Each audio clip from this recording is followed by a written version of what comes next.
们这样抓他到哪去？老秦，走，你别干傻事儿了，兰芳。我求求你们俩别把他抓走，宝琴。兰芳，你不管我们俩了，宝琴。兰芳，你别干傻事儿。你要是最有命令。宝琴，兰芳，不要抓他行吗？你们放了他行吗？宝琴，兰芳，宝琴。李二主说的情况就是这个，他已经在上面签字了，看看你还有什么意见。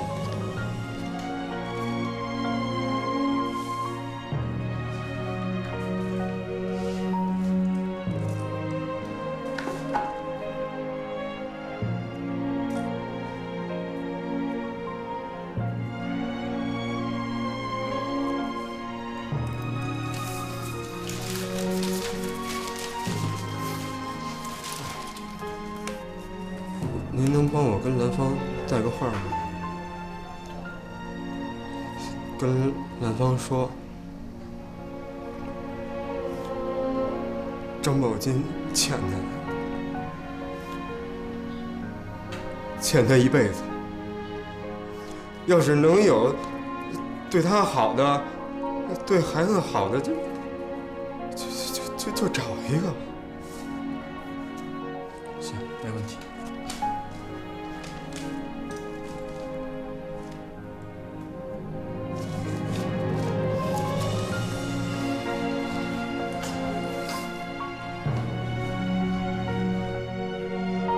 你告诉他，别跟孩子提我，就说我死了。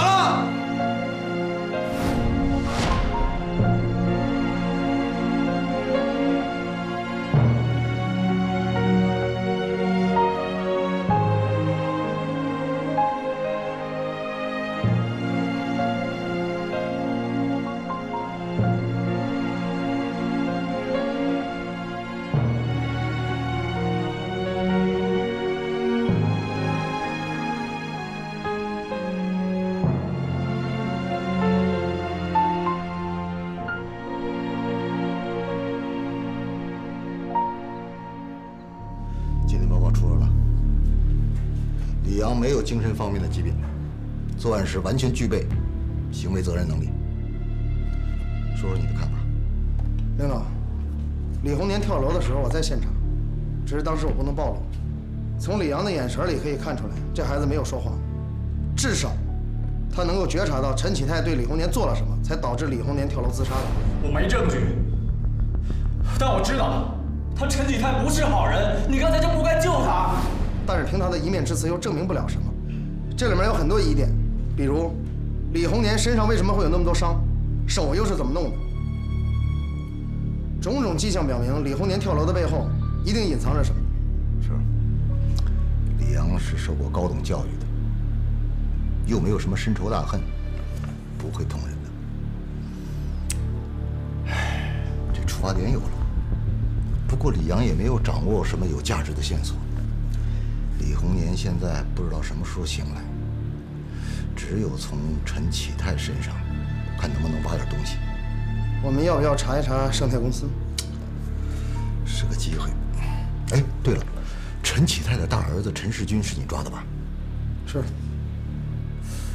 我担心他们要拿这层关系说事儿，毕竟咱们什么证据也没有。这个画瓣要是落到陈家这几只狐狸手里，对我们取证相当不利。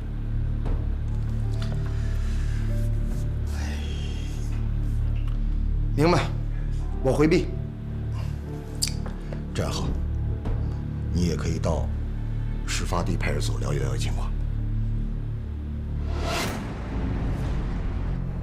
真是那个姓罗的救了咱爸。你跟那个警察以前有什么过节啊？进去3年，就是被他抓的呀。那你是想？本来我是想报仇来着，不过他救了咱爸，这事儿就得两清了。请进。市局刑事来两个警察周子杰。什么事儿？说要了解李红年的事儿。李红年能有什么事儿？大哥，这事儿你不太清楚，我来处理，你们俩先出去吧，叫他们进来。好，解决不了少。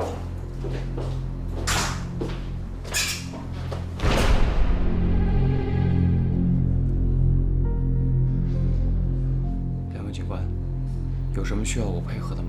我们来就是了解一下李红年在你们公司的情况。其实，他已经不算是我们公司员工了。什么意思？是这样的，在他出事以前，我们公司进行了一次很大的内部调查，发现他贪污了公司很多钱。在我们找到他之前，他已经畏罪自杀了。你发现他贪污，为什么不报警呢？我的父亲是一位很注重人性化管理的企业家。我们盛泰是一个规模很大的企业，公司里面有几千名员工，就像是一个大家庭一样。在查出李红年贪污之后，我的父亲他不希望也不愿意看到自己的员工接受法律的制裁。我劝过他，说法律是公正的，可以保护正义之士，也可以惩治不法之徒。这种事情不让警方介入，就是盲目的情大于法，纵容犯罪。可是我父亲他告诉我，在这个世界上面有两样东西最重要，一样是亲情，一样就是友情。李红年对盛泰的发展立过这么大的功，不管怎么样，都不能这么对他。我的父亲就是一个这样的人，念旧，不然也不可能到现在还去为李红年请一个看护。但是好人总是没有好报，我父亲这么对李红年，李红年的儿子居然还……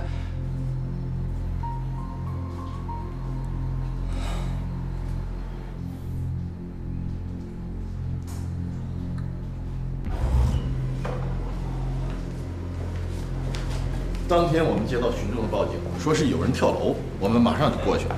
结果到了现场，什么都没有发现，就没有找到什么特别的东西。现场仔细的勘察过了，连根头发丝都没有。张宝金，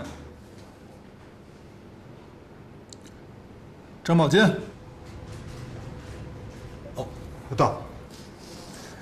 你原来的工作单位是铁东区红旗粮店的，你在那儿做什么工作啊？卸粮组。什么？哦，就是装卸粮食，扛粮食。可是这红旗粮店，我听说早就没了。你这卸粮组，你还会做别的工作吗？就是有点技术含量的、技术工种的工作。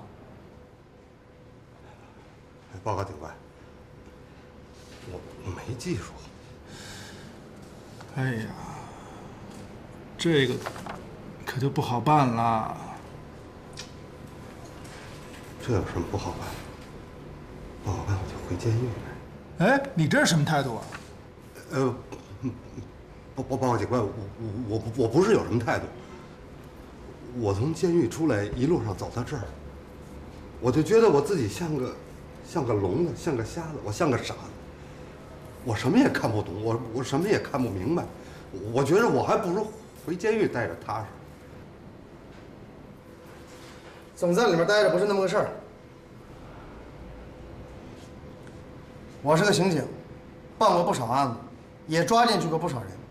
我知道，人在犯罪的时候就是个鬼，可是监狱能把鬼改造回好人，是人就要堂堂正正的在阳光底下活着。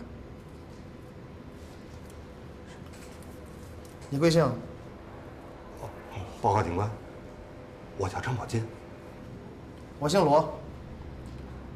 在本市还有什么亲戚吗？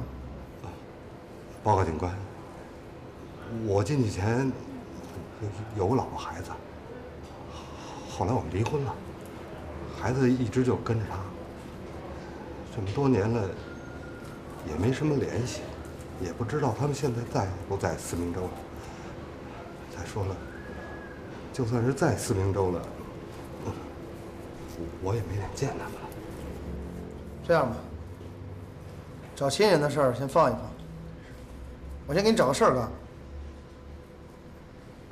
这人交给我了。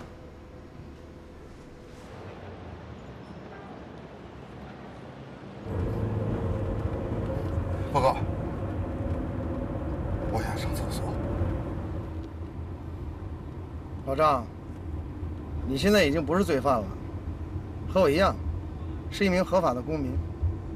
只要不违法，想干什么都可以，不用喊报告。警官，我习惯。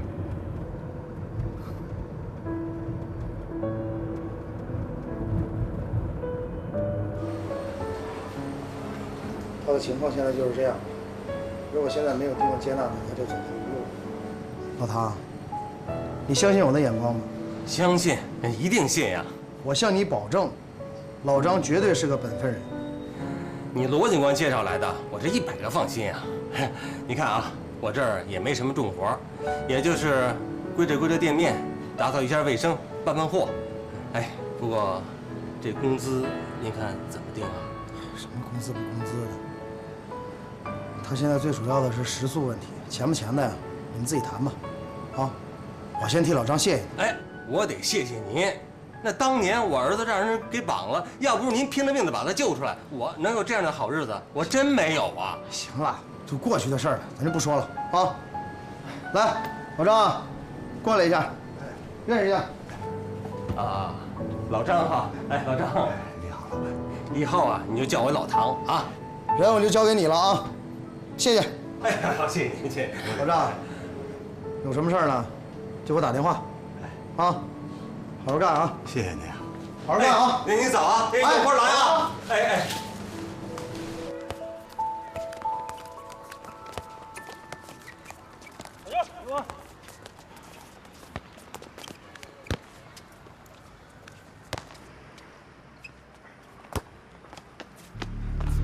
哎，怎么回事啊？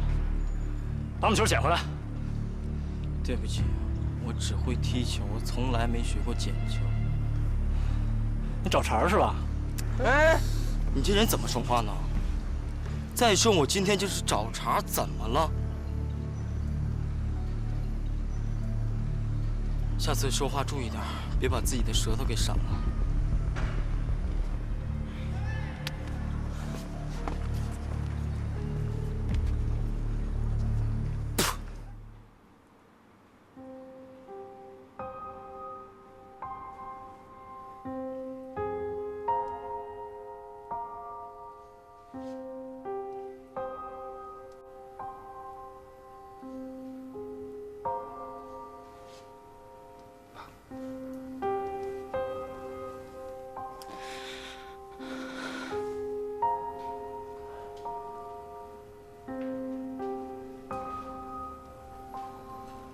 哭什么呀？我这不是挺好的吗？金台，你知道我有多担心你吗？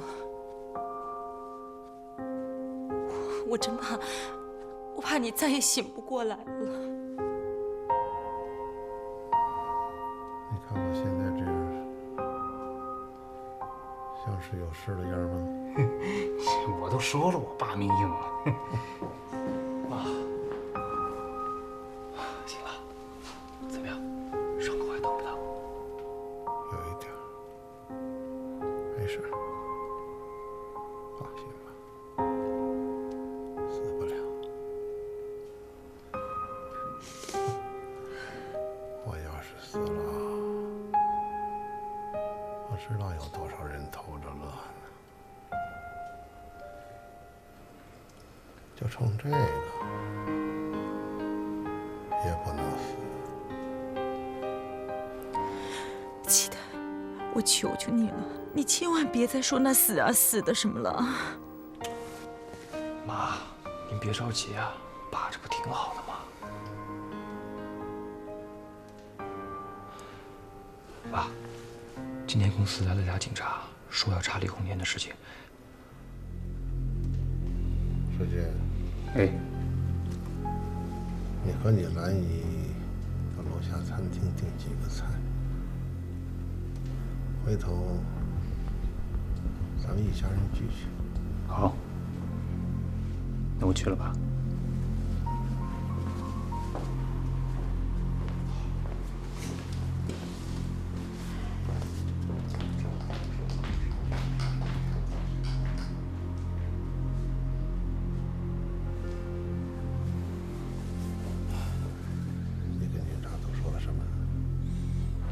问什么，就是说李红年在公司的基本状况。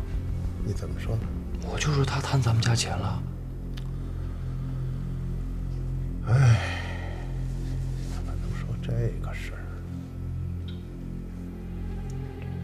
爸，你想啊，如果咱们现在不说，到时候警察还是会查出来，对咱们就更不利了。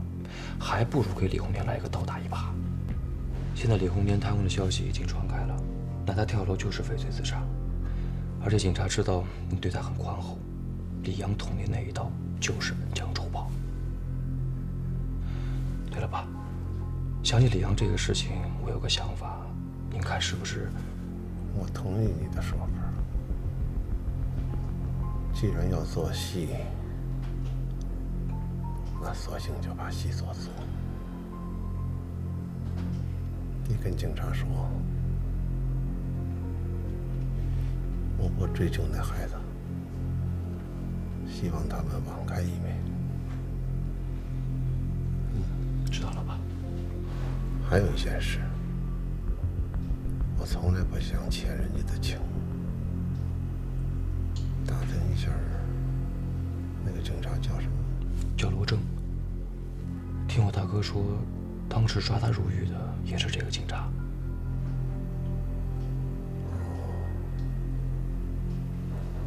罗征，这个姓罗的倒是跟咱们家有缘啊。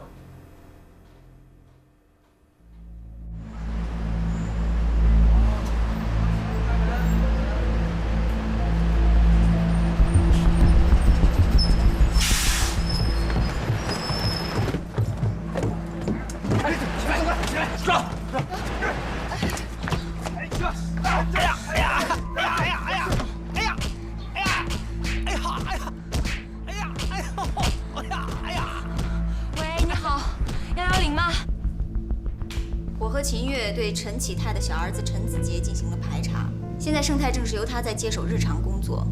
据陈子杰的描述，陈启泰平时非常维护手底下的员工，而李红年是盛泰公司在创业的时候就在的老员工了。所以就是因为这一点，陈启泰明知道李红年有贪污的迹象，却既往不咎，就是怕他因为这个坐牢。根据你的观察，他叙述的这些情况有没有漏洞？何止是没有漏洞，简直让人感动。感动？在查出李红年贪污之后，我的父亲他不希望，也不愿意看到自己的员工接受法律的制裁。我的父亲就是一个这样的人，念旧，不然也不可能到现在还去为李红年请一个看护。但是好人总是没有好报，我父亲这么对李红年，李红年的儿子居然还……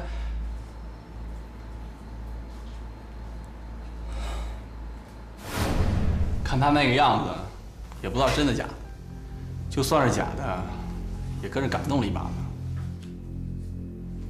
一个合格的刑警，不能被情绪和态度所左右。你们要从你们所看到现象的背后，查到你们所要了解的真相。秦月，你还是缺练呢。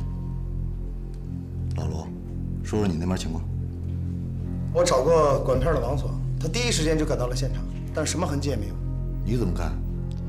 我觉得王所的行动很快，但是有人比他动作还快。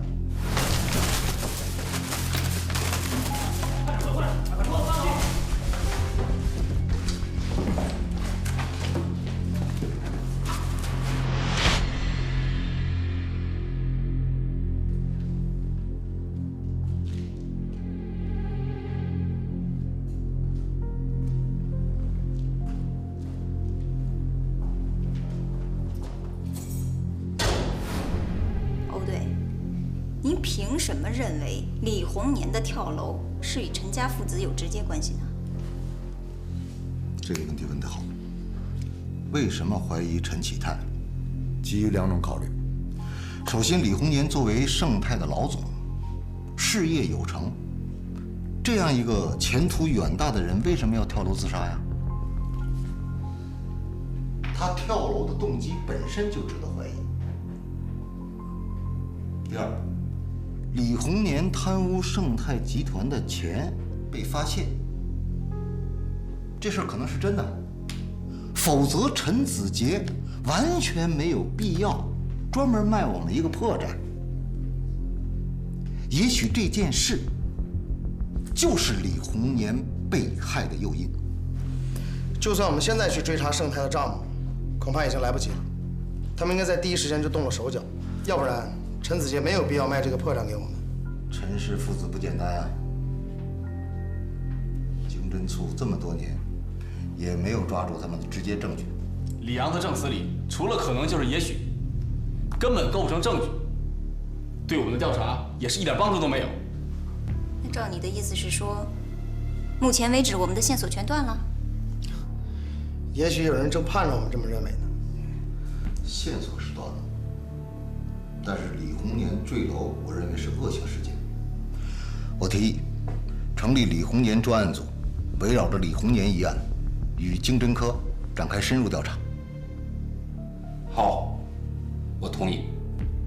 这样吧，今天的会呢，咱们就到这儿，下边抓紧时间。等等，李红年虽然没有醒过来，但是我们不能放弃，更不能掉以轻心，一定要想方设法找到新的线索。110指挥中心接到报警，东湖有案子。好，出发。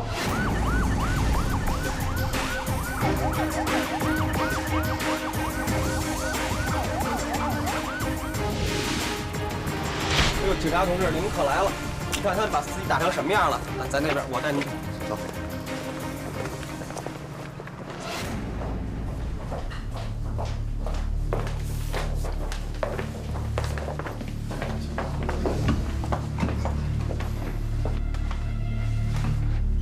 警察同志，可要给我们做做啊！找他们谈谈。好。今天是我值班，下午6点快下班的时候，来了一群人，打了正在排班的司机。来了几个人？大概7、8个吧，手里都拿着棍子。为什么打司机知道吗？我不知道。这伙人进来，二话不说就直接打人。开始我还以为是什么人来寻仇呢，后来问了几个司机，说一个都不认识。他们怎么来的？有没有开车？看没看清车牌号？那我说不好了。他们一动手，我就藏起来了，要不连我也得打。后来我看情况不对，就直接打电话给经理了。我接到保安电话，说总站被砸了，就赶过来了。到这才知道线上的司机也被打了，我觉得挺严重，我就报了110。线上的司机也被打了，你们这趟线开了多久了？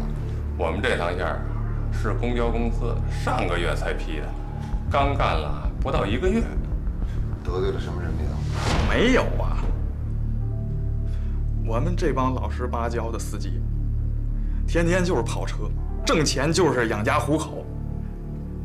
你说我们得罪能得罪什么人呢？你说？别着急，我问你一下，打你这几个人以前你见过吗？从来没见过。现在你还记得他们长什么样吗？天儿也晚了，我也有点害怕，已经不记得他们长什么样了。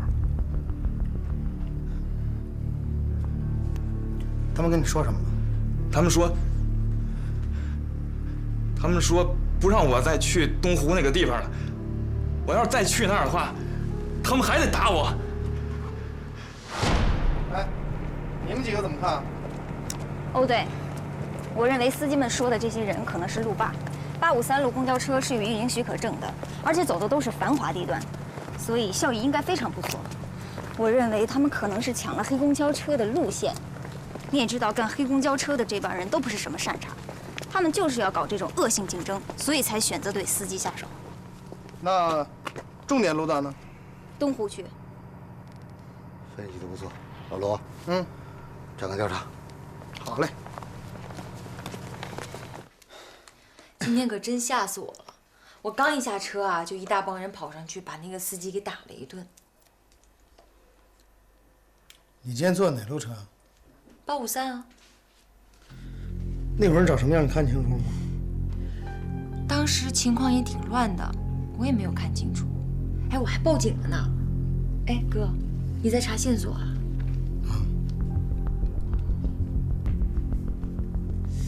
你说这都是些什么人干的呢？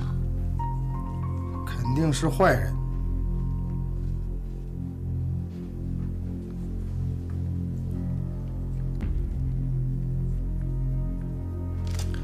小磊啊，你最近工作顺利吗？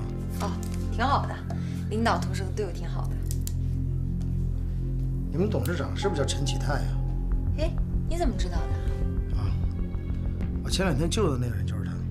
哦，我前段时间是听说董事长受伤了，啊，原来是你救的。哥，你真厉害。哎，你是在企划部吗？对啊。那平时都接触什么人啊？能接触到陈氏父子吗？平时也就接触一下企划部的领导什么的，像那些高层啊，接触不到。哎，哥，你问这个干什么呀？小磊啊，要不然换工作吧？为什么呀？我现在工作挺好的呀。哥，你是不知道现在找一个工作有多难，特别是像我这种又没有学历又没有经验的，找一个端茶倒水的工作都特别不容易。那行，再说吧。哎哥，你是不是知道些什么事情啊？没有，就是听说你们公司挺乱的。嗨，他们乱他们的，我能把持好自己，哥你就放心吧。再说了，那些高层啊，我也接触不到。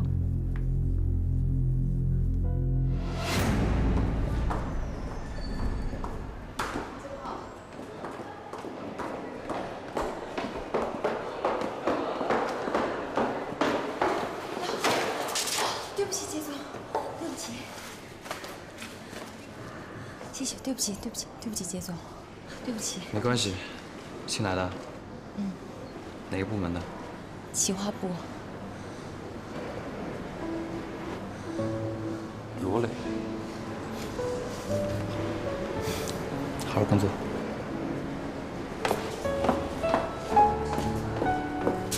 杰总好，杰总好。来，厉害啊！哎，我有什么厉害的？你能让杰总一个劲儿跟你笑，还帮你捡东西，这还不厉害呀？人家那是客气。客气？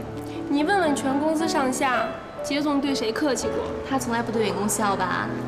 我看呀，这回肯定是破天荒了。杰总呢，八成是对你……好机会留给你们2个吧，我先送资料去了。这种好事能落我头上？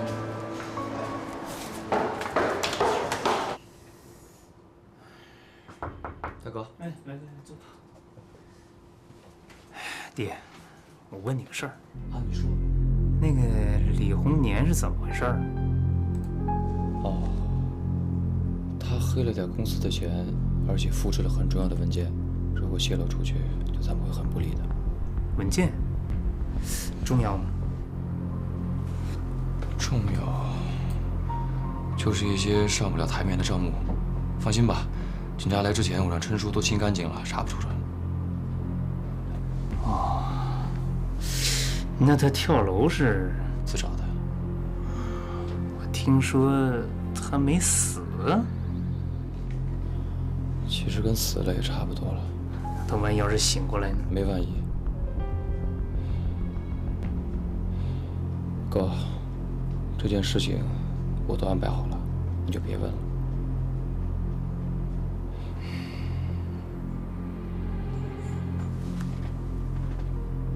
你不会是要下手吧？哼，斩草得除根呐。大哥，爸爸之所以不让你干这件事情，就是怕你会乱来。现在公司越做越大，在社会上面有很强的影响力，树大招风，咱们不能动不动就这么解决问题。再说了，咱们是在做生意，是在正常经营。你那些狠招能少来就少来，会惹麻烦的。行，我都知道了啊。大侄子，哟，孙叔，您来了，来，来坐。哎呦，世军，哎呦，你出来了！哎呦，哎呀，好。哎呀，里边的滋味不好受吧？当初孙叔就劝你，别在外边瞎闹，你不听啊，结果怎么样？哼，今天我还得再劝你，长点记性，已经不小了，不能再像年轻那会儿总在外边打打杀杀的了，得学学子杰，多干点正经事儿，啊！子杰啊，你的那份计划书我们看完了，挺好。好，孙叔，那我就让人下去安排做了。先别忙啊，你的想法是挺好，可这想归想，干归干，投资地产可不是小孩过家家，那是要拿着真金白银去赌博。赌赢了当然好啊，大家发财；赌输了算谁的？谁负责？孙叔，其实我这个计划书，你是有本事，这个我们都看在眼里。可是子杰呀，在生意场上，那不是谁有本事谁肯定就能赢。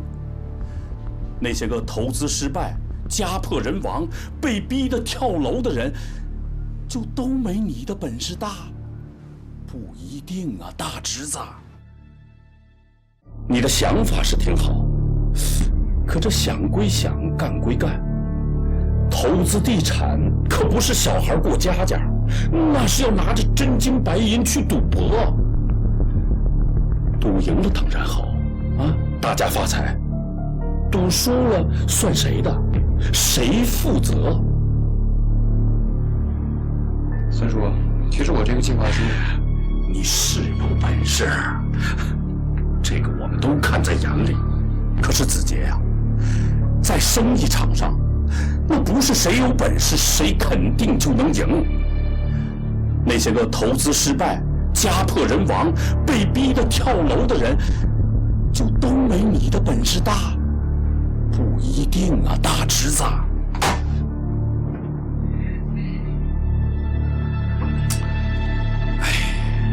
现在的年轻人呐，太浮躁。前几天我们去医院看过泰哥，哎呀，怎么也是快60的人了，伤得这么重，恐怕一时半会儿是恢复不过来了。我们呢，再也不能给他增加负担了，啊！哎，子健，你看这样好不好？咱们也开个董事局的例会，把你这个事儿拿到桌面上商量商量，也听听其他董事的意见，你说呢？行啊，那这2天我就安排。好。哦，对了，子健，还有个事儿，这家有千口，主事1人，董事长现在住院，这个执行主席嘛。不管咱们商量的结果如何，终归要有个人来拍板。不知道你们哥俩谁说了算呢？那就你说了算呗。世军，你的好意我心领了。可不管怎么说，泰哥是公司最大的股东，所以这个掌舵人还得是你们陈家的人来做，不能坏了规矩嘛。泰哥住院期间，谁来主持公司业务，是你们的家里事。我不便过问，还是你们自己商量吧。啊，好。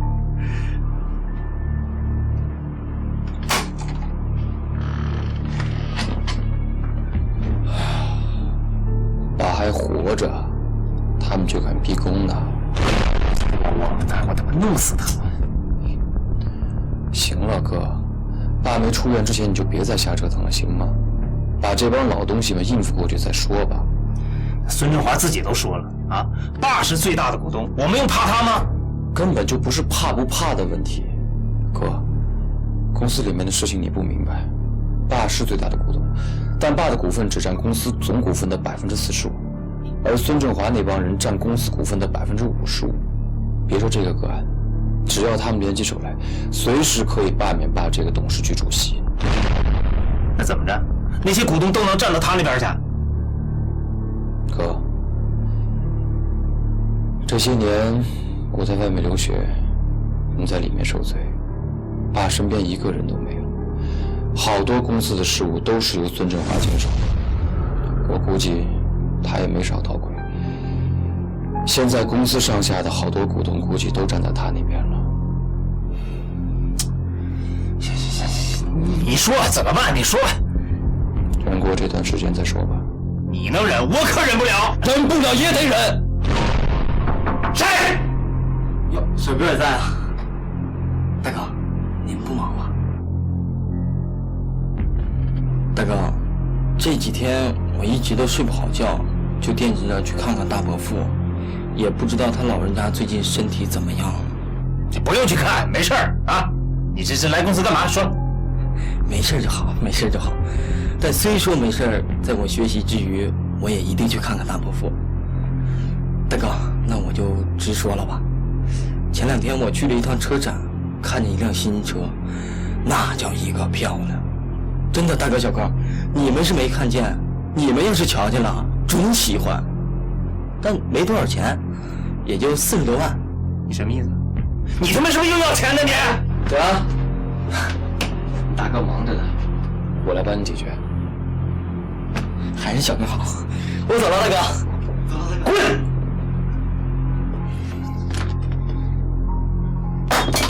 哎呀，然，你说这车是今年的新款吗？对呀，这是今年最新款，得从香港订啊。哎，好，订回来了，给我也看一看啊！必须的，小哥。我觉得现在你对我比大伯父对我都好，我都不知道以后该怎么报答你了。以后啊，会更好的。谢谢小哥，谢谢小哥。大伙的方案呢，我是认真的看了一下，有一些呢做的还是很不错的。具体下一步的工作呢，杰总。杰总，对不起啊，会议室借我用一下，你们先出去。那行，今天会议到这儿，散会。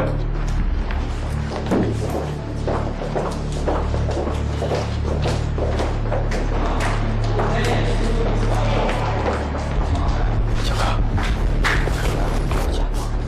不用钱，去把门关起来。好。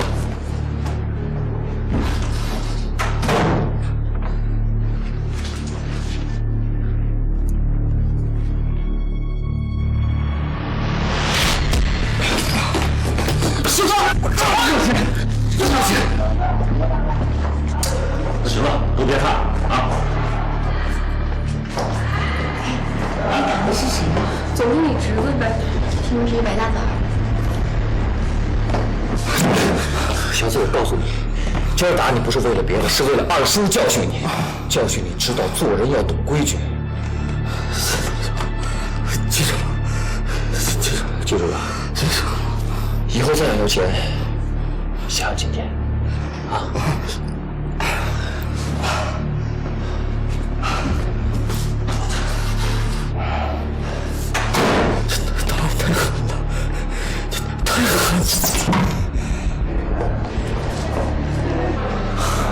没事了，上班吧。太帅了！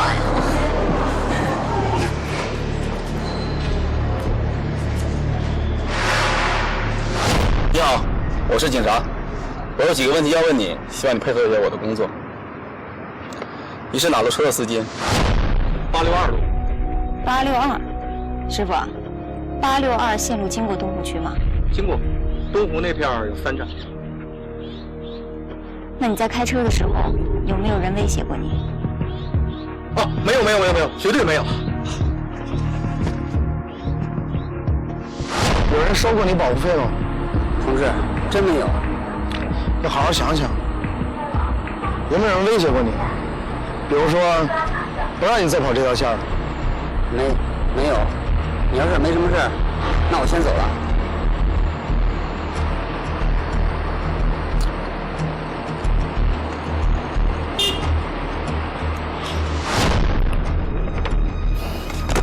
说实话。我也是这么想的，看他们的眼神，就好像是有点什么顾虑。都是被陆爸吓的。那咱们该怎么办？得想办法打消他们的顾虑。实在是对不起，耽误大家午休了。刚才我们和大家聊过天儿，你们都说行车很安全，也没有人来捣乱。如果事实真是像你们说的这样，那我们就安心了。不过我的经验告诉我，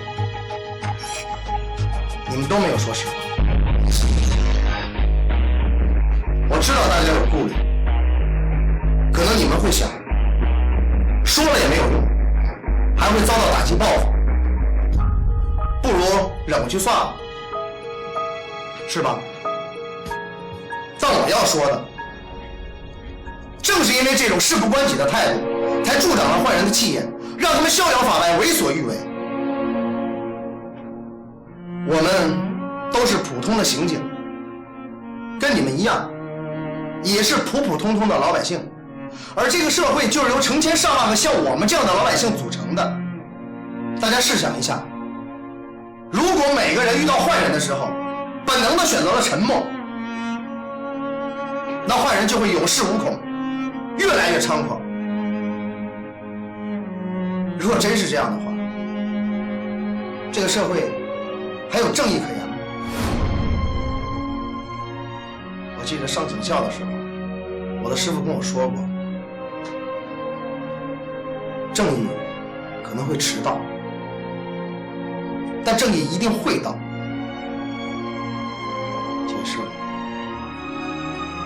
可能就在此时此刻，你们心中的一个闪念，就有可能帮助我们惩恶除奸，伸张正义。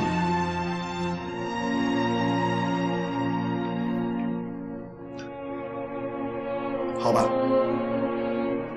我现在话说多了点，就当跟各位聊聊天。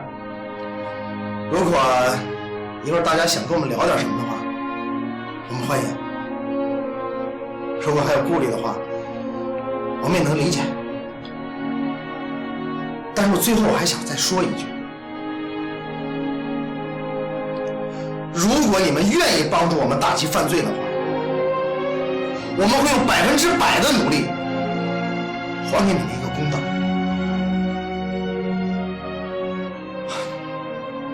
打扰各位了，走。哎，警察同志，我倒是没叫他打过，就是让他。你让他们怎么了？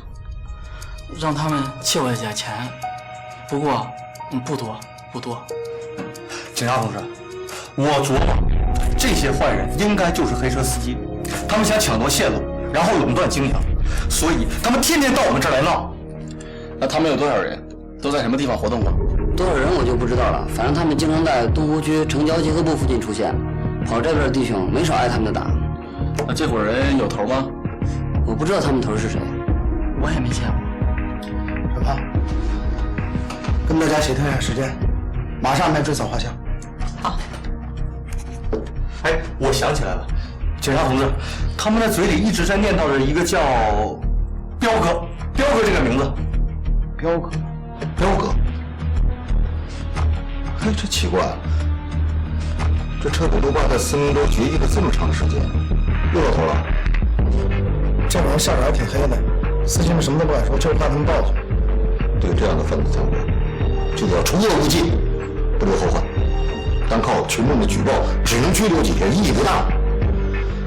必须把他们一锅端，拿个现行，走法律程序，才能逮捕这帮小子。问题是，他们还有准地儿啊，谁能找到彪哥的地儿呢？领导，我有个办法。什么办法？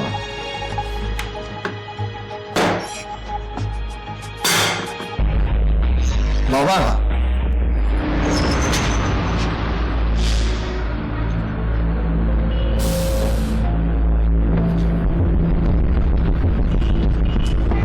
来，先下后上啊！来，慢点。上车往里走，后面有座。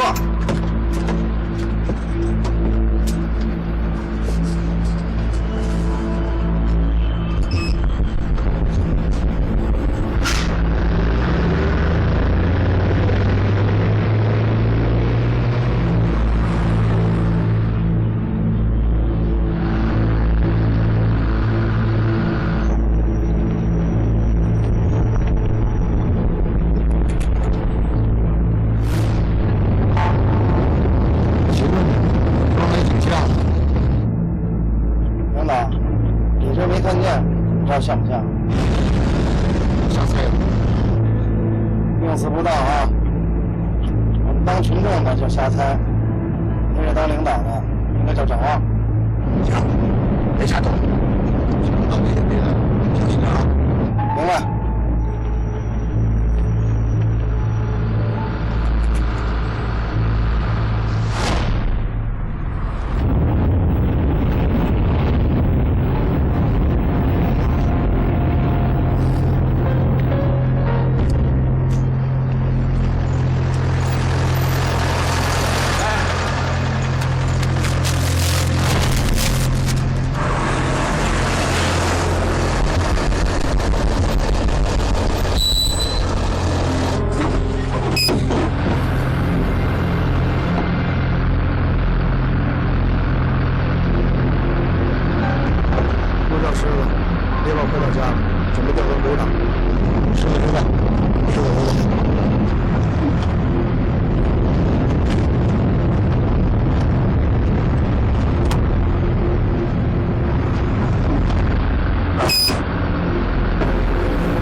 今天收多少钱？把车子掏出来，把钱拿出来，有没有？钱？有钱，但我不能给你们。钱？拉老子大刘，出来！出来！出来！出来！有话好好说，行吗？快点！有话好好说。不好，老罗话筒掉了。老六，盯着！来人，过来了！哎，你小子不想活是吧？不对，这么半天没动人了，老罗会不会有危险？这兄弟没说话，别说你不敢弄死我，你就说你敢弄死我，一会儿警察来了，你这小命不也不保？咱有话好好说啊！少废话！今天不把钱交出来，你别想走！我说你们今天拼着我就对了，我是车队队长，关我们屁事！这位兄弟，我说话你别不爱听，就你也挣不了什么大钱。这财神爷都上门了，你还我问你呢？咋着？别了啊？是这样，这几天吧，你们哥几个把我们队上的司机都吓坏了，都没心思上班了。当然，这也不能怪你，我们占了我们的线路。这话又说回来，我们明着跑，你们暗着跑。大家都挺不容易的，你们这也不能天天这样，所以我们想了个主意，跟你们商量商量。商量？想什么头？是这样，我们呐也是给老板打工，就想挣点钱养家糊口，不想每天都看到，是吧？以后啊就。你们也不用天天都来了，每个月到日子，我们就给您送过去，你看怎么样？按月？那每月给我们交多少啊？这个就不能跟你说。是这样，这个事儿啊，我得给你们头说了算，跟人讲。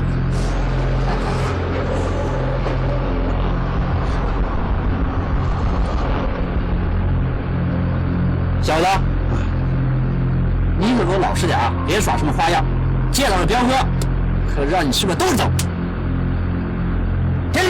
是，彪哥，是，我就是花钱。来，平安。老实点啊，坐好。保证，开声。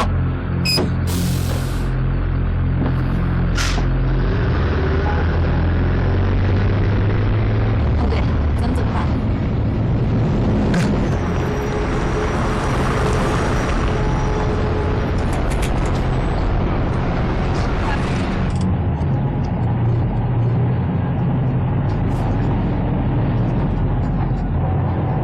兄弟，咱慢点开行吗？你这超速了，我还得去交罚款。闭嘴！太快了！没完了你！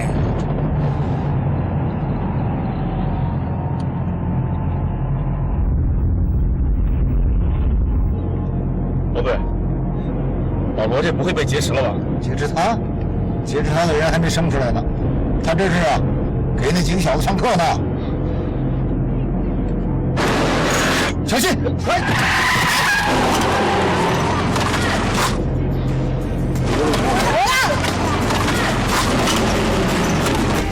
打火！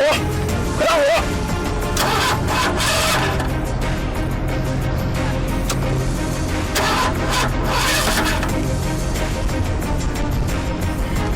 嘿！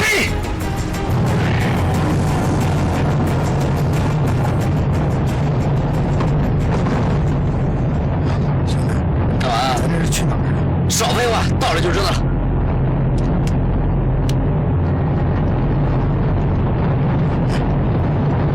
彪哥好说话吗？好说着呢。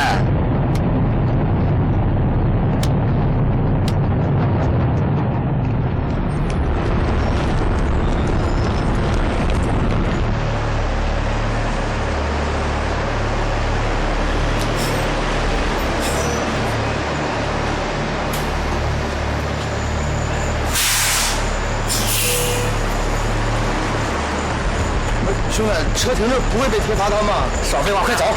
快！别看了，走了。快点，慢点。哎，彪哥呢？彪哥在库房呢。走。干什么去？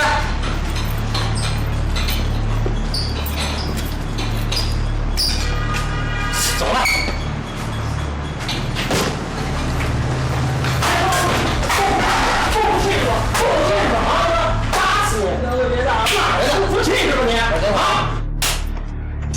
长本事了是吧？给脸不要脸！我跟你说啊，我呀也是讲道理的人。今儿打你呢，是因为你晚交了1天的钱。明儿个呀，你要是再交不上来，那可就没这么简单了。长点记性啊！彪哥，我明天一定把钱给你交过去。哎，这就对了。哎，多少钱呢？咱不是都说好了吗？5000呢？哎呦，5000！你晚交了1天，那就不算了啊。这么着，你明天啊，你就给我送来1万块钱就行啊。彪哥，我们是真是小本买卖呀！哎呦，怎么着，还不服气是吗？啊！彪哥，我给你带了个人。谁呀？他是853班车司机的头儿，想过来跟你聊聊。你过去。别哥，我跟你说过多少次了，不要带陌生人来见我。你怎么就装不长记性？是，给我轰走！快带走我，把他带走！我告诉你啊，你不愿意跟我谈，我还不愿意跟你谈呢。你们这儿没有说话算数的，你找了一个，你说话算数吗你？等等。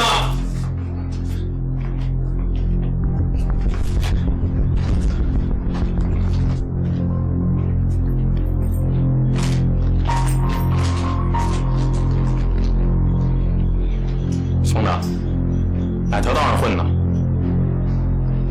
你说我哪道上呢？公交车专用道。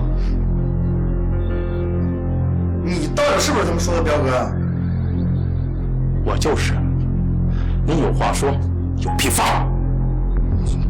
那可不行，这年头骗人多了，谁让你是不是啊？你他妈快听好了，我就是彪哥，彪哥就是我，这一片我说了算啊！真的？废话。那太好了。哎！进来！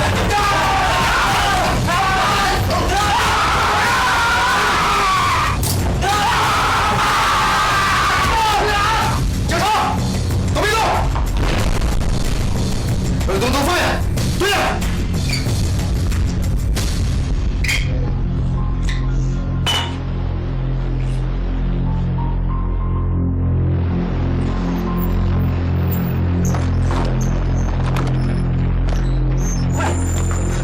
！GPS 显示就是这儿，这样说没错。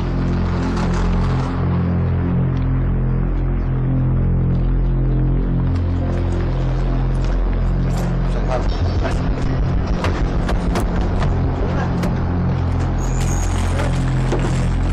车上没人。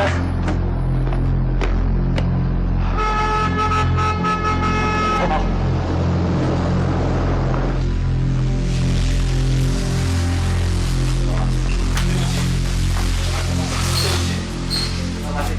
对不起，对不起，对不起，老板，对不起，老板，对不起，老板，对不起，老板，对不起，老板，真不错。友善呐，哟，都来了，哎，这儿面太好吃了，你们吃不吃？我已经是第2碗了啊。对了，我可没拿钱啊。好，我说请客，我买单。好，来。领导。这是招股方面的详细过程。今日审方刚审完方彪，他是陈世军的人。陈世军？3年前那次抓捕行动，他没露面，所以咱没抓他。这一天这小子又露面了，怀疑他背后有人给他撑腰。有这种可能。可是方彪一口咬定说陈世军出狱以后，他没有再联系。你什么意思？我琢磨着，咱们得会会陈世军。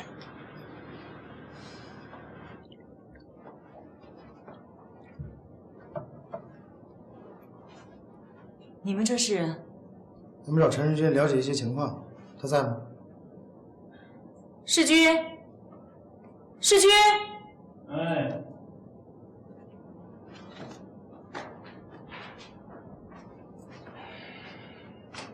喝茶。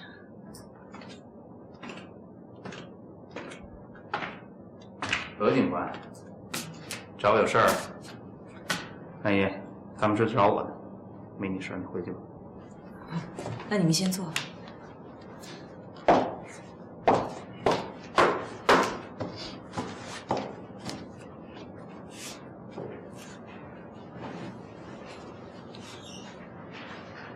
特意来找我呀？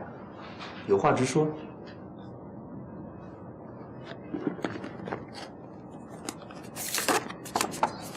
这个人认识吗？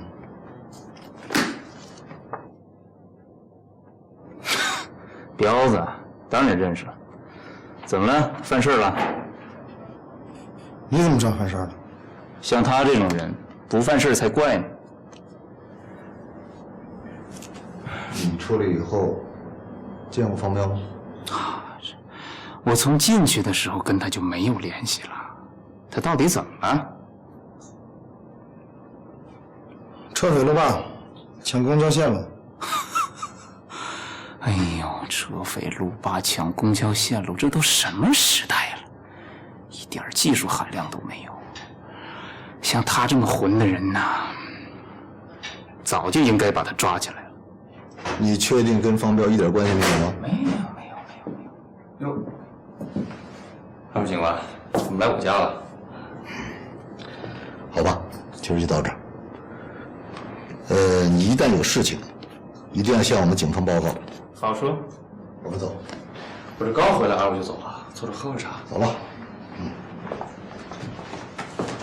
慢走。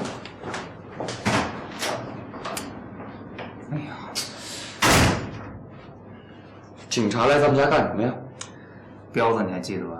他有犯事儿了。我不记得什么狗子、彪子的。我希望以后你也别联系他们了，好不好？谁跟他们联系了？你没听说找我来配合吗？我又没犯什么事儿，你这冲谁呀？大哥，爸爸还在医院，公司里面一堆事儿要处理，家里面已经够乱了。我希望你别再添麻烦了，好不好？谁添麻烦了？那是他们来找我，不是我找人家。该说的我都说过了，你好好想想，明天怎么对付孙正华，好吧？不是，哎呦，那我招谁惹谁了？我这是。看来方彪这案子跟陈世军没什么关系。没关系就好。不过什么？如果陈世军要是真能改邪归正的话，对社会都是件好事儿。行啊，老罗，你政治觉悟不低呀。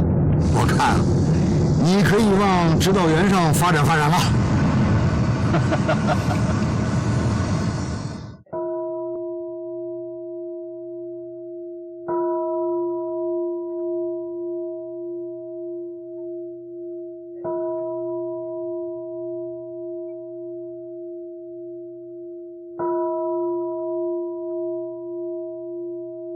求佛祖保佑我们子杰工作顺利，保佑我们启泰早日康复，保佑我们陈家平平安安，逢凶化吉，遇难成祥。阿弥陀佛。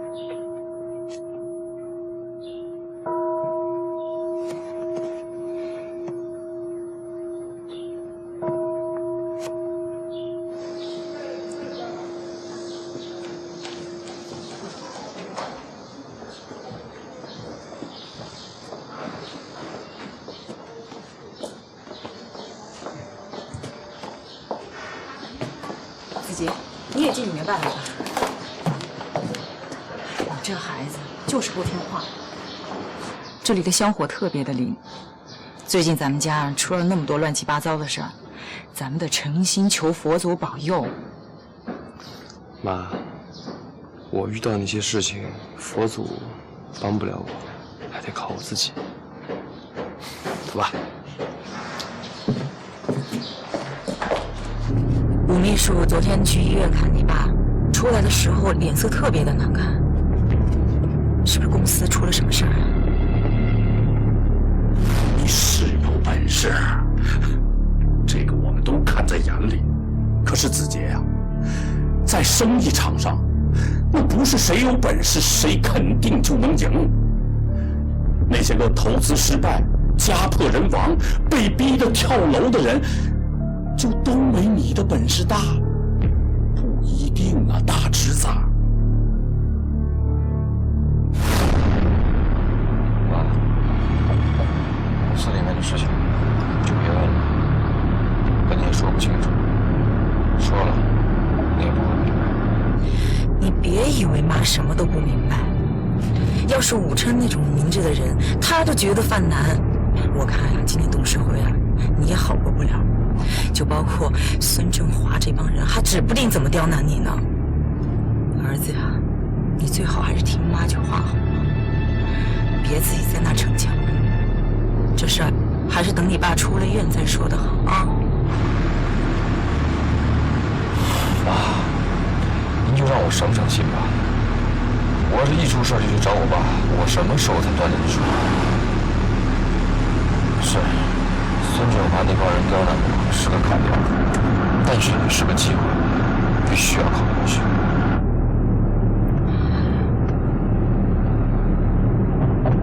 我的命怎么就这么苦呢？你爸这刚好一点，现在你这又出了乱子。这几天我眼皮就一直在跳，我真不知道还要出什么事。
来了。哎，老张，你以前在哪儿上班啊？红旗粮店。粮店？现在还有粮店吗？倒闭了吧？是。哎，你家住哪儿啊？我没家。那你老婆孩子呢？离了。哟呵，老婆也没有，孩子也没有，合着你是老光棍啊？哎，你哪那么多话呀你？这打的什么呀？哎，老张，你看你把那边给收拾一下，好不好？啊？哎。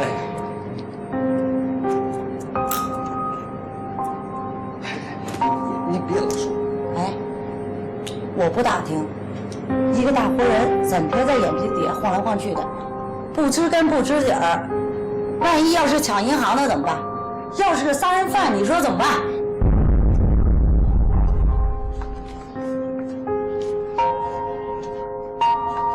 你闭嘴吧啊！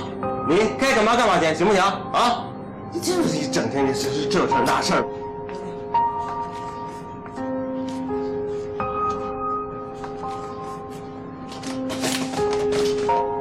哎，老张，别搭理他，就那样，那嘴上没把门的。其实老板娘说的也不是没有道理。现在像我这个岁数的，哪还有没成家的呀？你怎么没家呀？我这儿就是你的家，你就踏踏实实的在我这儿住啊，听见没有？你来这几天啊，我觉得也不错。哎，关键啊，你是罗警官介绍来的呀。当年要不是罗警官把我儿子从绑匪手里给救出来，他想顺顺利利留学去，那做梦吧。所以为了罗警官，我也不能让你吃这个亏。谢谢老板。哎，老板，我想跟您打听一下，那位罗警官怎么称呼啊？罗征啊，好人，罗征。您有他的电话号码吗？我想给他打个电话，道声谢。方彪他们家就只有一个老母亲，那坏小子整天不着家，他妈呀，整个跟不老货没什么区别。哎，您说我用不用把这楼上楼下的邻居都找来，你们集中调查了解一下啊？那个倒不用，我们来啊，就是看看方彪有没有在家里藏什么赃款赃物。哎，李主任，方彪这小子在附近没少干坏事吧？哎呦，可不是嘛，他净干点子偷鸡摸狗、见不得人的事儿，都是老街坊旧邻居，大伙也不跟他计较。得瞒着他妈，他妈活着难。喂，谁呀？喂，是罗警官吧？哎，我是75。我是张宝金。谁？就是您给安排工作的那老张。哦，是你啊？你最近怎么样？我挺好的，现在也安定下来了，这得托您的福呢。哎，罗警官，您有空吗？我想请您。啊，那不用了。有什么困难给我打电话吧，我现在正忙呢，不说了啊。哎，罗警官，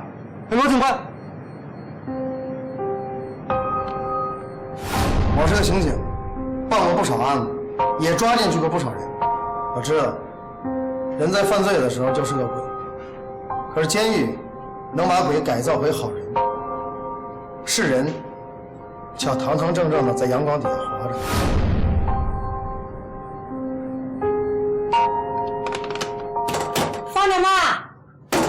方大妈，哎，谁呀？居委会老于。哦，于主任来了。方大妈，哎，我带俩人来看你。哦，屋里坐。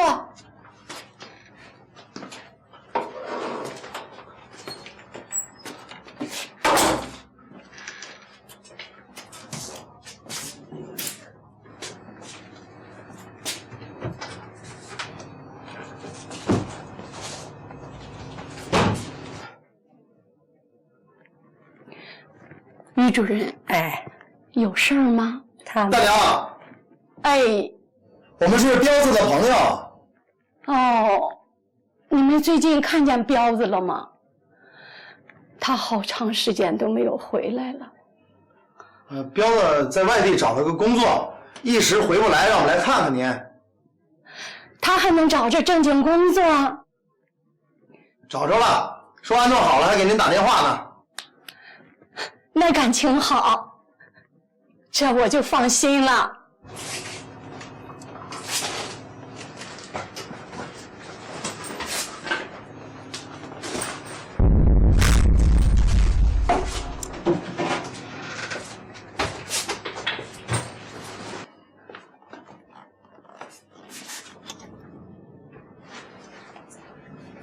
就这些，没别的了。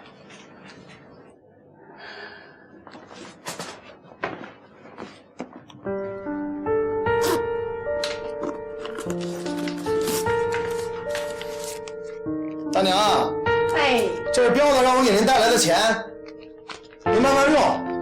有什么事儿啊，就找居委会或者找我们都行啊。他还托你们带钱给我了，真的谢谢你们。谢谢你们。哎，你们二位怎么称呼啊？大娘，我们有事儿呢，先走了，改天再来看你啊。你带着跟他们走啊，喝杯水走啊。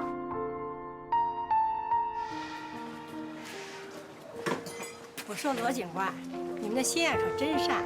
要是方彪知道你们对他老妈这么好啊，他得臊死。一看老太太就不知道方彪的事儿，就别给老太太添堵了。这次也没算白来，帮帮老太太。哎，你们是警察吧？怎么了？我们那儿都要出人命了，你们到底管不管呀？啊，来，走。警察同志，你给评评理，我好心的把房子租给他，他呢不给我钱就是了。哎，你看锁都给我换了。警察同志，这里住的可是个大姑娘，天天不出门，她要在这屋里头造假币啊，贩毒、做军火。行了行了行了。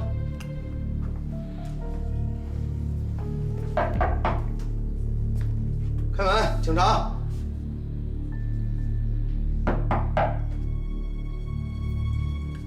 大姐，你确定这屋里有人吗？确定，就在里边呢。你看，我刚才找你们的时候还没这个呢，这热乎的呢，就在里边呢。我说大姐啊，你太牛了啊！你这个侦查水平能到我们刑警队上班了。媳妇儿，大姐，你没有备用钥匙吗？有啊，让这臭不要脸的把锁给换了。是这样的，大姐，一会儿要把门踹开，这门就坏了。你看你是不是叫了开锁公司啊？不行，我1分钟都等不了。警察同志，今天你就是把门踹散了、踹坏了，把这房子拆了，我也都认了。只要能把那个里边那个啊欠钱不还、丢人现眼的小娘们给拽出来，我今天就豁出去了。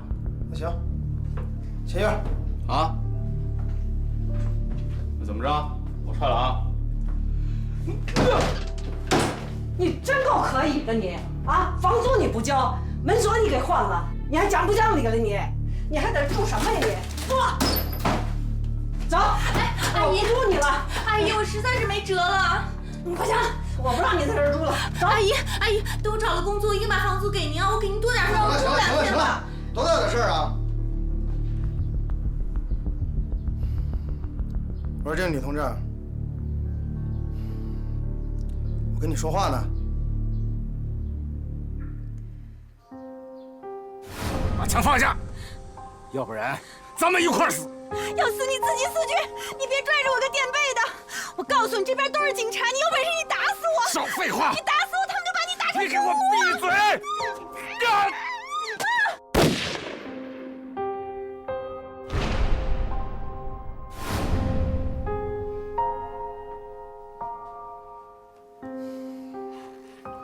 你欠的房租啊？我失业了。你失业了就不交房租了？大姐，少说2句。少说2句，我说多了。嚯，看你们眉来眼去的，你们认识吧？怎么说话呢？他不交房租是他不对，可你知不知道你也有责任呢？责任？我有什么责任啊？你怎么没责任了？我问问你，你有房屋租用许可证吗？那我正办着呢。办着呢，办着的不就是没有吗？那快了。行了，我欠你多少钱啊？1500。不是1000吗，阿姨？那热水器你给使坏了，修热水器不花钱呀？阿姨，你也用过呀？那是你使坏的。好了，你钱够吗？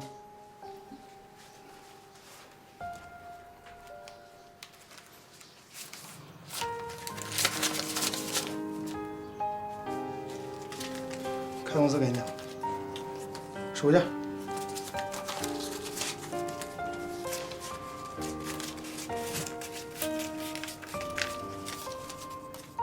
我就说你们认识嘛。告诉你啊，下月他要不交钱，我找你。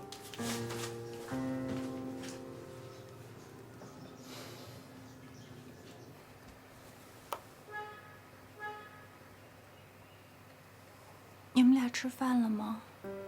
没事，吃饭呢。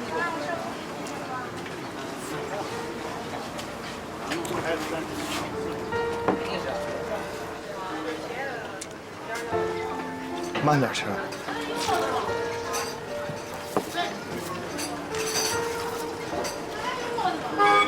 你真是没想到在这能遇到你。不是你中午不是吃了一包方便面了？我怎么知道的？我2天吃了1包方便面，搁谁能盯得住啊？哦对了，等我找到工作，我就把房租还给你啊。那不用，我借的钱我自己还。必须得还。要不，就算为了那1箱，我还个人情吧。1顿包子加1个月房租，那张就算还了。那行，你要觉得不够，我慢慢还。哎，我说安娜律师，你怎么弄成现在这样？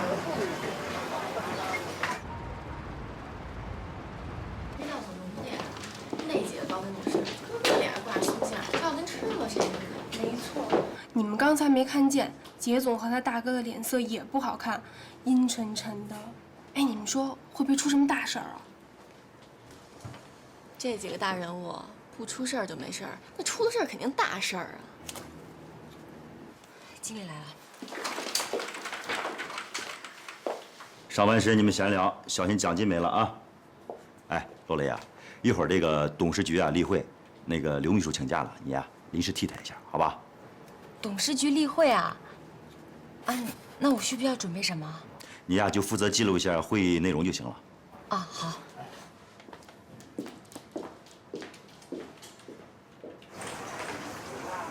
没什么大事就把你开除了？也没什么大事儿，就是我耽误了点他们的大事儿，他们不咋能让我耽误了，就把我给开了。不会是因为帮我们才被开除的吧？也不全是，就是命吧。什么命不命的？你怎么还信这个？不信怎么办啊？我告诉你啊，谁都可以瞧不起你，但是你自己不能瞧不起你自己。没有瞧不起自己。遇着点挫折就自暴自弃了。我告诉你们，生活里面有的是比丢了工作更挫折的事儿。你刚才说你2天吃了1包方便面，那我告诉你，我有3、4天没吃过1顿饱饭的时候。你当卧底的时候吧，那你是警察，跟普通人不一样。那时候我12岁。你那么小就当卧底了？那时候我父亲刚去世，我母亲一个人赚钱供我上学，还得拉着我弟弟妹妹。我想帮我母亲又帮不上，但心里总想做点什么，就每天把省下来吃的给弟弟妹妹们吃，看着他们吃饱了，我是心里觉得安实。那你怎么熬过来的呀？一天一天熬过来的吧。你看我现在不也挺好的吗？再说了，说到底你就是把工作丢了，丢了再找一个呗。哪有那么容易啊？我现在连房租都交不起，指不定哪天你就看见我在这儿流落街头了。那就当个流浪律师。律师哪有流浪的？哎，你在这儿没有什么亲戚吗？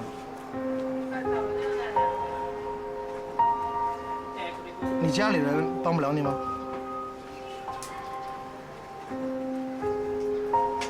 那你有什么打算吗？我现在是思明州律师界的笑话，没有哪个律师事务所肯雇佣我。没人雇佣就自己雇佣自己，自己干啊！不行，你没试过怎么知道不行啊？我又没有本钱。谁说要本钱啊？谁说律师事务所就一定要规模大呀？从小的做起，你只需要证明你是一个合格的律师，这就行了。我行吗？怎么不行啊？还是那句话啊，自己要相信自己。我问你，你认为做律师最重要的是什么？口才啊。错。反应。错。人脉。是正义感。就冲着你以前勇斗歹徒、伸张正义的那股子劲儿，我觉得你可以。哦，还有一个事儿也很重要。什么事儿啊？下次别再让房东堵在屋里。下次我带着降落伞从楼上飘下来。哎，领导，老罗，秦叶在你那儿吗？没有，他回队里了。我还在方彪家附近，请朋友吃个饭。花园路发生一起抢劫案，咱们到那里。好嘞，我知道了。你有任务啊？啊，我先走了啊。哎，扔吧，小心点儿。谢谢，再见啊。你他妈直接说我弟做的计划书是狗屁不就完了吗？石俊，你要这么跟我说话，我要告诉你，你弟弟这份计划书，它就是狗屁。你他妈再说一遍！我说了怎么的？现在少哥坐着。石军不懂事，你还不懂事？我们这是董事会，不是菜市场买菜。何为贵？好好谈嘛。啊？石军，子杰，别怪你赵叔刚才烧地上火的啊！现在咱们公司什么情况？太复杂了。警察是不是来调查过李红莲的事儿？是调查过。这些天我深圳的、香港的朋友没少给我打电话，连吉隆坡的叶先生昨天还特意问过我，说泰哥是不是被李红莲的儿子屠杀了？况且泰哥在医院的伤情我们还不知道，你们说，大家心里能不着急吗？是，对。看来各位真的是很着急啊。其实各位叔叔的心思我很了解。那个椅子现在空出来了，各位叔叔如果哪位等不及想去坐，随时可以坐。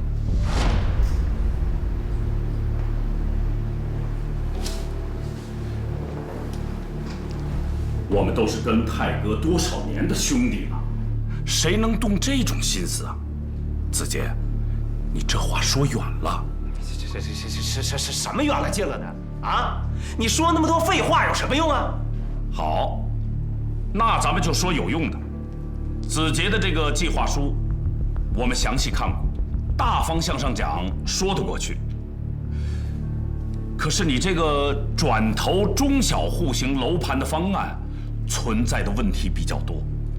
最重要的一点，就是你忽略了咱们盛泰地产在业界的品牌和社会上的形象。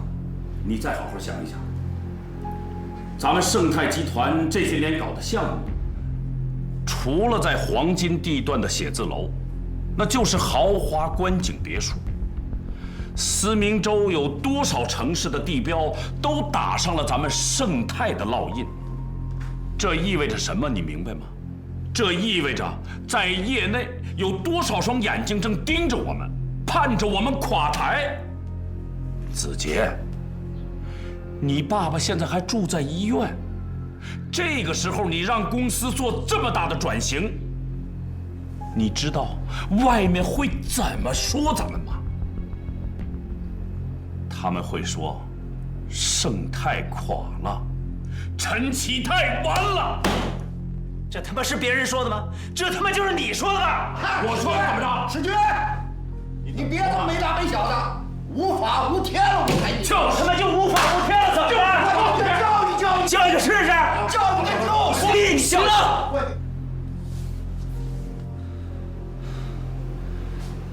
行吗？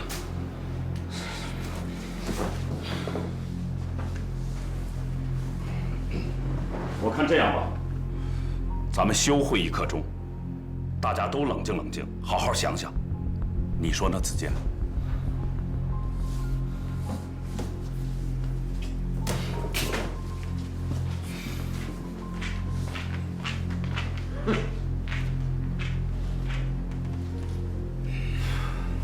这帮王八蛋，我简直都快配气爆了！我让铁头给我找几个兄弟。行了，你有兄弟，别人没兄弟啊！你就算把孙振华给打了，其他人能服气吗？我就是咽不下这口气，你能咽下呀？我也咽不下去。可是孙振华的狗屁理论太能忽悠人了，你明不明白？陈总，杰总，你谁呀？哦，我是企划部的。今天刘秘书临时有事儿，我是过来帮他。叫什么？罗磊。你去通知一下所有董事的秘书，一会儿到会议室来开会。所有秘书。所有秘书，快去。啊，好。怎么办啊？没办法了。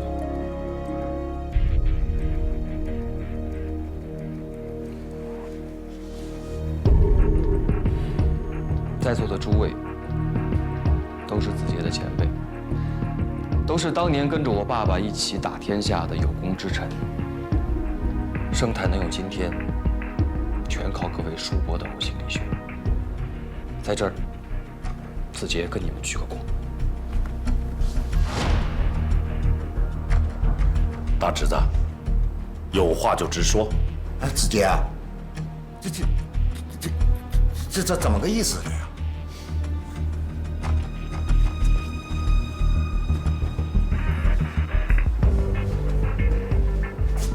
各位，在你们当中，有谁是全款买过我们公司自己开发的房子？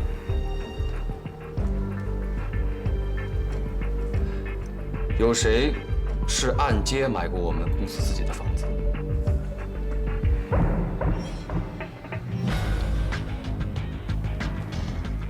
多少年20年。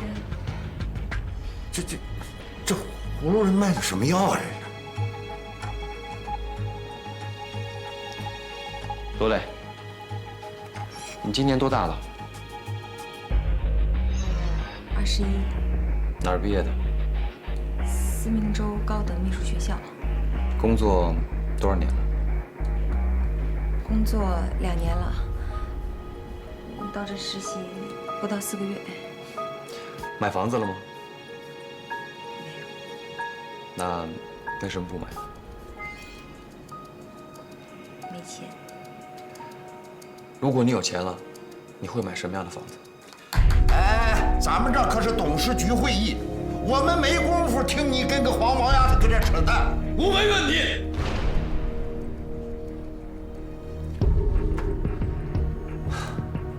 别害怕，继续回答我的问题。不用太大，够住就行了。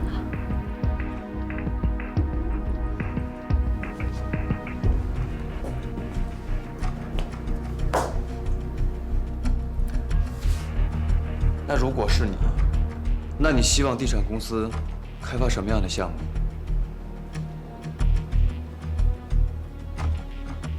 我们能够买得起的房子。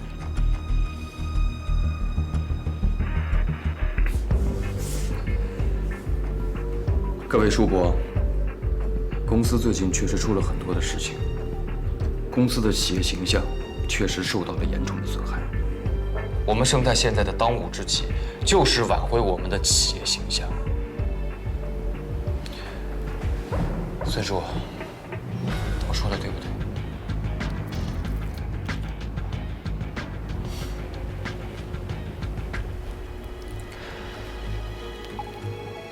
这几年，我们盛泰的效益一直很好，公司聘用的员工层面也是越来越高，都是这个城市里面的人才。这些人都是各位高薪聘用的得力助手，可以算是精英中的精英。可是连他们都买不起我们盛泰自己开发的房子，在这个城市里面，又有几个人能够买得起我们开发的房子？如果我们现在只是把目光集中在那些高端社区，是可以保证我们现在公司的持续利润，但是从长远看，路会越走越窄。但如果我们把目光转投向一些中小型户型，盖一些让老百姓能够买得起、能够住得起的房子，也许短时间内我们的利润可能会受到波动，但是从长远看，会有成百上千的老百姓能够买得起我们盛泰的房子，会说我们盛泰的生意做得有良知，会替我们扬名。真想不到啊，这个年头在生意场上还有人说良知。子杰，你这叫什么？积德行善。有意思。孙叔，这个叫战略眼光。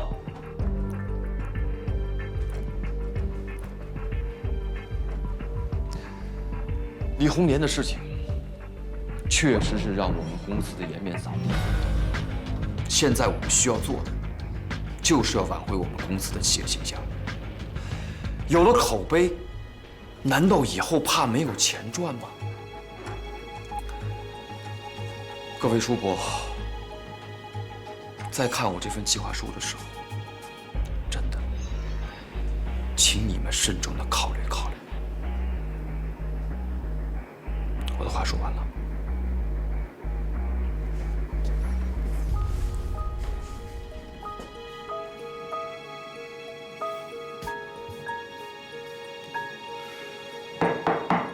好了，各位，投票吧。同意我递计划书的人，举手。